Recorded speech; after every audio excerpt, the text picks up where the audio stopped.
Bom, pessoal, agora falando dos fatores que podem afetar na definição do plano de remuneração. Nós temos aí pressão externa, a própria regulamentação, tamanho da empresa, os níveis de concorrência, é,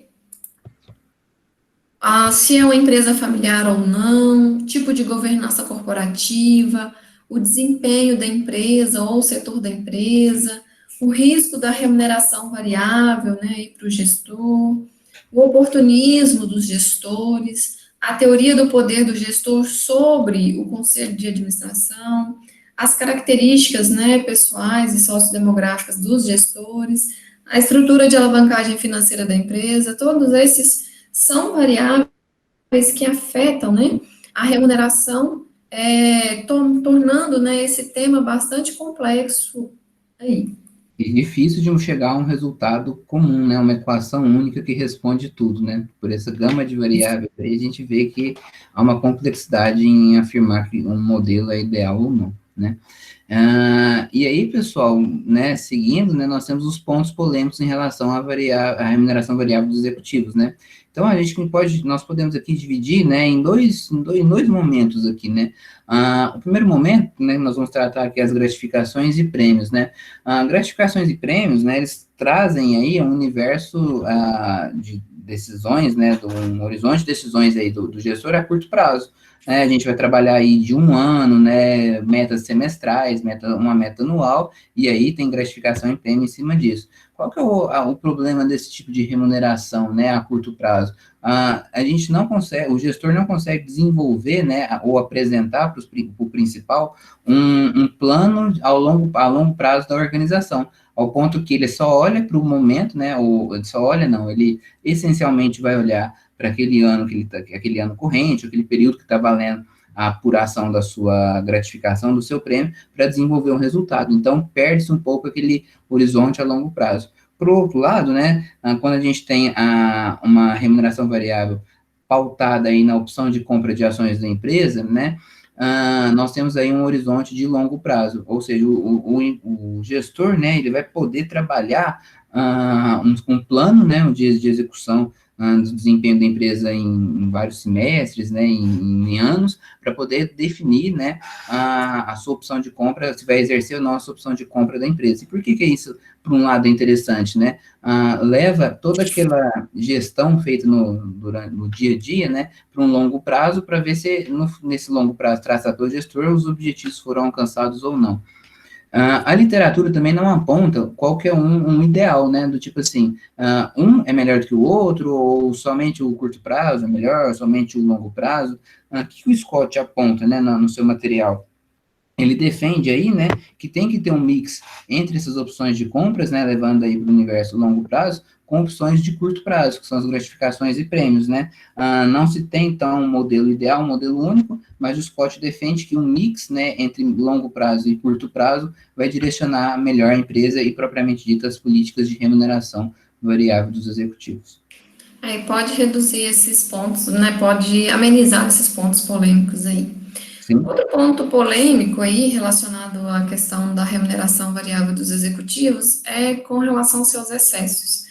Né? A literatura traz que quando o CEO ele influencia o conselho de administração, e um exemplo de influência é com indicação aí dos diretores, né, dos conselheiros, isso pode resultar em uma compensação, né, uma remuneração variável acima do nível de equilíbrio do mercado. Uhum. E isso tudo é devido, né, que a estrutura do conselho, esse tipo de estrutura vai refletir numa ineficácia da governança corporativa, bem como aí um impacto ao mesmo tempo aí na remuneração do CEO. CEO, né? E aí, evoluindo mais um pouco nesses pontos polêmicos, né? A gente pode tratar aí as opções de ações, né? E aí, né, destaca-se aí a polêmica, né? Por que os executivos mais bem remunerados são aqueles que mais entregam será que os executivos mais bem remunerados são aqueles que entregam melhores resultados aos acionistas, né?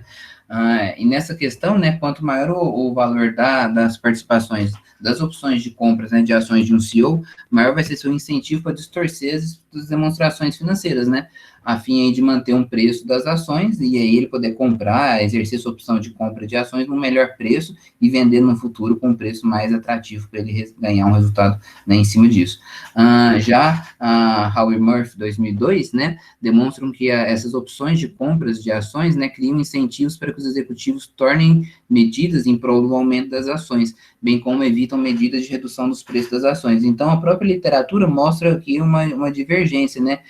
Um grupo pensa que esses incentivos de opções de compra das ações pode levar, né, o CEO a tentar manipular resultados financeiros para a ação cair o preço e ele comprar com preço menor e vender por um preço maior no futuro.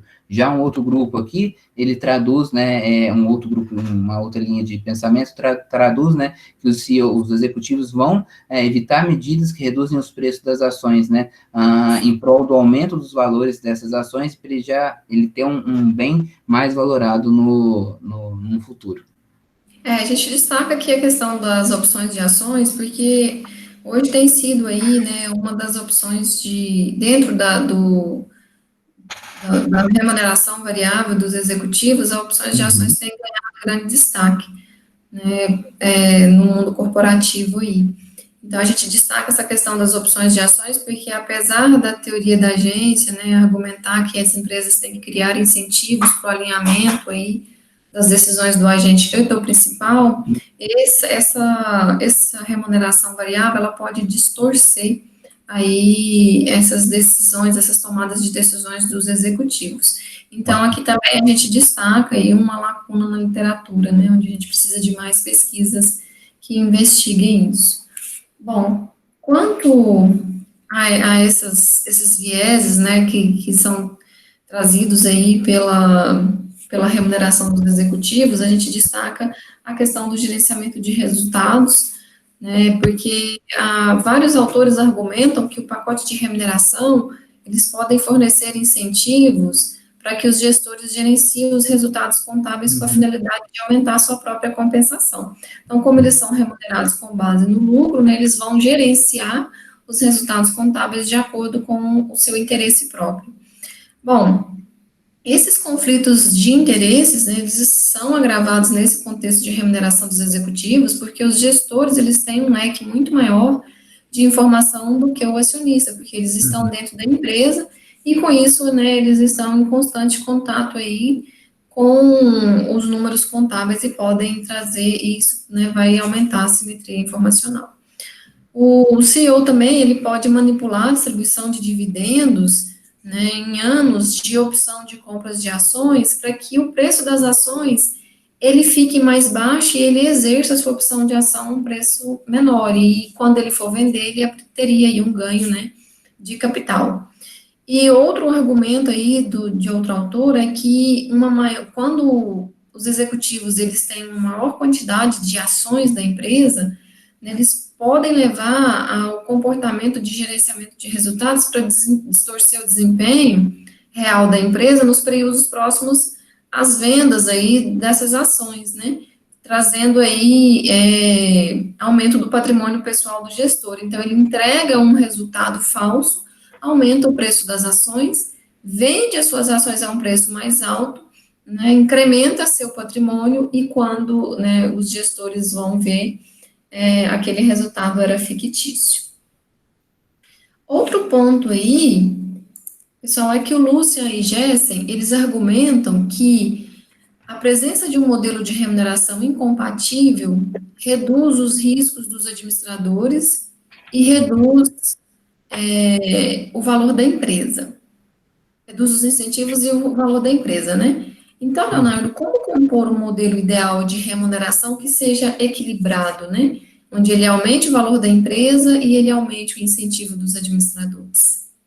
Então, nessa questão, a gente tem que tomar até um pouco de cuidado em como definir, né, a proporção aí pautada, né, usando métricas financeiras, por exemplo, o lucro, né, ou baseada nos preços das ações, né. Então, que métrica nós vamos usar, né? Qual que é a proporção dos incentivos financeiros e de não financeiros, né? Então, tem que tomar muito cuidado, né, na hora de definir esses percentuais, igual está aí no slide, né? Como chegar nesses 78%, nesses 36%, né, nos 58%, não 0%? Por que esse número, né? Por que esta proporção, né? Então, essa proporção entre o lucro, né, e o preço das ações, ela não tem uma fórmula correta, né? Uma fórmula fixa que vale para qualquer empresa, né? Então, como definir, qual o risco em cima disso, são questões que variam de empresa para empresa, né?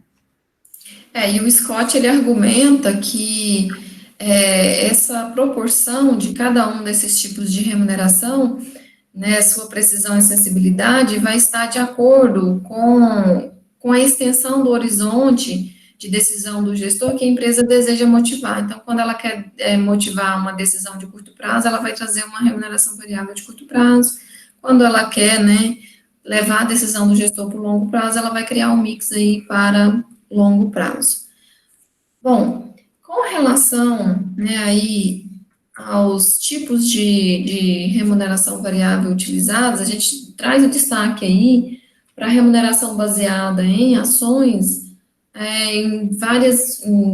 pelas maiores empresas, né, mundiais aí, em vários países do mundo. Então, a gente percebe que esse plano aí de incentivo, esse plano de remuneração baseada em ações, ele essa composição no plano de remuneração, ele é diferente de acordo com o país, né? A gente percebe aí que Estados Unidos, né, ocupa 60% da remuneração, no Brasil já é 32%. A gente percebe aí países como o Japão, com 17%, né, Irlanda, 13%, Alemanha, né, 14%. E por que disso, né? Devido aí a diferenças institucionais, né, nesses países.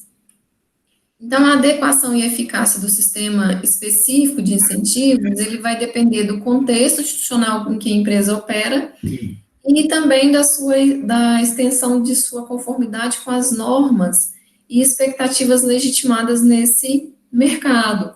E aí surge, né, as bases para a teoria institucional. Isso aí, pessoal. E a teoria institucional, né, ela identifica esses mecanismos sociais que explicam os comportamentos organizacionais sobre a formulação das estratégias de incentivos, né? Então, ela considera aí, né, formulações ligadas a instrumentais, econômicas, né, as necessidades justificativas e tomadas de decisões para decisões e comportamentos, né, considerados legítimos pelos stakeholders organizacionais, né? Então, a teoria institucional, ela fornece, né, uma explicação alternativa para o comportamento da empresa, né, do que ela oferece, né, do que é oferecido naquela visão neoclássica, né, da economia neoclássica, né, argumenta que o comportamento da empresa pode ser entendido, né, por meio de crenças, por meio das visões compartilhadas entre os atores organizacionais, né, independente dos seus interesses, né, isso é uma questão até teórica, né, trazida aí por DiMaggio e Powell, em 1983, né. Então, de acordo com essa teoria, né, com a teoria institucional, as instituições nacionais em geral, né, os modelos de governança nacional em particular, podem moldar a eficácia da remuneração dos executivos.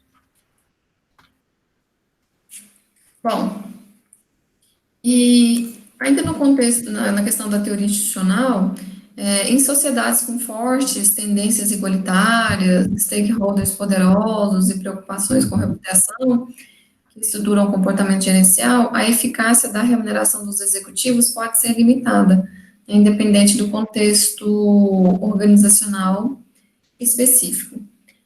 Outra teoria que explica a remuneração dos executivos é a teoria organizacional. Segundo essa teoria, a eficiência dos planos de incentivo depende agora não da questão dos conflitos de agência, mas sim do nível de complexidade dos negócios e do ambiente estratégico dessa empresa. Então, são determinantes dos planos de incentivo as características, né, da empresa, da organização, como o ciclo de vida da empresa, né, empresas aí com ciclos de negócios mais maduros, empresas familiares, os aspectos de governança corporativa relacionada ao alto envolvimento dos acionistas, independência do conselho, em empresas com ofertas públicas iniciais, diferentes configurações nacionais, tudo isso vai ser determinante aí na remuneração dos executivos. Então, esses pacotes de remuneração de executivos, eles devem ser socialmente legítimos em relação aos impactos, né, regulatórios, normativos e cognitivos vigentes nas organizações. E, como resultado, esses efeitos sociais devem ser conciliados com a eficiência organizacional. Bom, uma outra teoria, né, a teoria do stewardship é a remuneração dos executivos, né? Os gestores, eles podem agir, né, como administradores para o bem da organização em situações em que exigem apenas o conflito, que existe, né, apenas o conflito de interesse, relativamente menor, né? Então, significa aí na questão da eficácia da governança corporativa. A crítica, né, em relação ao uso da teoria do stewardship, né, a teoria, né, da administração, quando a gente traduz, faz uma tradução aí do conceito, né, do termo, né, a crítica está pautada em que as partes, né, que a crítica entre a teoria da relação e as partes interessadas remove alguns pressupostos, né, para abordagem da agência, né, mas não fornece uma estrutura de pesquisa abrangente que liga os incentivos dos executivos ao contexto mais amplo aí de diferenças dos ambientes organizacionais, né? Então, há uma quebra, né, entre a teoria do stewardship e a remuneração dos executivos. Bom, outra teoria que justifica, que explica a remuneração dos executivos é a teoria da remuneração por competência. Nessa teoria, o foco está mais direcionado na pessoa e não no cargo, né, não no alto escalão. O capital humano, ele é visto como um diferencial que gera vantagem competitiva, então, né, aprendizagem, educação, por aí vai. E a principal missão da remuneração nesse contexto aí está focada na coordenação das pessoas para que elas sejam capacitadas suficientemente para atuar nesse ambiente de negócio mais complexo, né, alinhando diretamente a remuneração com os objetivos estratégicos empresarial e, consequentemente, né, obtendo aí o retorno esperado. Bom, pessoal, acho que é isso. Essa aqui é a remuneração dos executivos, a remuneração variável, né, para os executivos, né? O risco da formação, ele afeta, né, da remuneração, ele afeta aí a forma como o gestor vai operar uma empresa, né? Se não for imposto um risco suficiente, a empresa sofre com pouco esforço do gerente. Se for imposto também um risco muito alto, né, o gerente pode investir poucos em projetos arriscados justamente para tentar ter a sua remuneração variável concretizada, né? Porque se coloca muito risco que aquele projeto não acontece, o executivo também não ganha. Então, tem que buscar, né, talvez um equilíbrio, né, entre o posto dos riscos, né? Ele tem que ser suficiente, né, para não ficar muito fácil, mas também não pode ser muito forte, até para não inviabilizar os projetos que o gestor está tocando. Então, como controlar isso dentro de um plano de benefícios? É por meio de medidas de desempenho relativo, onde a empresa ela vai medir o desempenho não somente pelo lucro líquido e o preço das ações da própria empresa, mas o desempenho ele vai ser medido também com base no lucro líquido da empresa e o desempenho do preço das ações e o desempenho médio de um grupo de empresas semelhantes, né, como outras empresas de mesma atividade, economia ou indústria. Mas esse modelo também tem problema, em virtude aí do que o gestor, já que ele sabe que ele vai ser remunerado com base no desempenho do setor, ele pode ficar, né, acomodado e esperando somente que o setor trabalhe duro e ele não. Justamente. Um outro ponto aqui, pessoal, é o truque do plano de remuneração, né? O que diz esse truque do plano de remuneração? É uma compensação de incentivo, não entra em ação, né? Uma parte desse plano de incentivo ele não vai ser efetivado, até que uma meta, né? Por exemplo, uma meta de um nível de desempenho financeiro seja alcançada. Então, por exemplo, se eu não colocasse, se uma empresa colocar uma meta lá que vai pagar um incentivo, né, um variável em cima do cumprimento de 10% do retorno sobre o patrimônio, né, se a empresa definir essa meta e até que essa meta de no mínimo 10% seja atingida, aquele variável, né, ele não acontece. A partir desses 10%, ou alcançando esses 10%, né, esse variável será aplicado e o gestor vai ter direito a esse percentual do seu plano de benefícios, né? Outra forma de controlar esses riscos aí no plano de benefícios é por meio do conservadorismo contábil, né? Onde você controla um risco positivo, onde a gente atrasa o reconhecimento dos ganhos não realizados e desencoraja o reconhecimento prematuro da receita. E isso limita a capacidade do gerente de inflar os ganhos atuais e, portanto, a remuneração, né, registrando ganhos não realizados. Sim. E o último, né, que nós trouxemos aqui, que a gente já comentou ao longo aqui desse vídeo, é a remuneração com base em ESOs, né, em opções de compras de ações. Qual que é o problema disso que a gente já discutiu ao longo dessa apresentação, né? Quanto maior o valor da participação, ou seja, do percentual dessas ESOs em cima do composto de benefícios, né, do plano de remuneração desse executivo, né, maior vai ser o seu incentivo poder distorcer aí as demonstrações financeiras. Por que ele vai distorcer? Para apoiar, né, o preço das ações. Então, ele distorce a demonstração financeira, o preço das ações cai, ele conquista isso num preço menor e vende a um preço maior, né, aumentando assim o seu patrimônio individual. Foi aquela questão que a Alessandra colocou anteriormente. Bom, e qual que é o papel da contabilidade, né, nesse contexto todo aí de remuneração dos executivos? Qual que é o nosso papel, né, de contadores? Bom, a gente pode auxiliar aí por meio da divulgação completa, né, para que os comitês de remuneração e de investidores, eles possam relacionar melhor, né, o pagamento desses executivos com o desempenho da empresa. Outra questão também que a gente pode auxiliar é atuando na motivação do desempenho responsável desses executivos, né, trazendo informações mais relevantes, livres de erro, informações mais confiáveis, né, porque Ótimo. isso faz com que a reputação do gestor ela melhore, né? Quanto maior é a qualidade da informação contábil, melhor vai ser a reputação do gestor. O gestor. E fica uma reflexão final aí, né?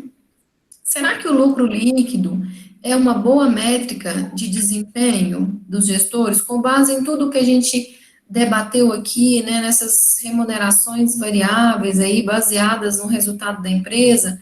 Será que o lucro líquido é a melhor métrica? Ou será que temos outras métricas dentro da contabilidade ou no mercado que seriam melhores, né, parâmetros para o cálculo da remuneração dos executivos? Essa é uma questão que está aberta até hoje, né, que demanda a nossa reflexão e as nossas pesquisas. E é isso, pessoal. Espero que vocês tenham gostado, né, Isso aí. e Nos encontramos na nos aula encontramos na aula. para nós debatermos mais essa temática. Valeu, pessoal, muito obrigado. Valeu, pessoal. Obrigada.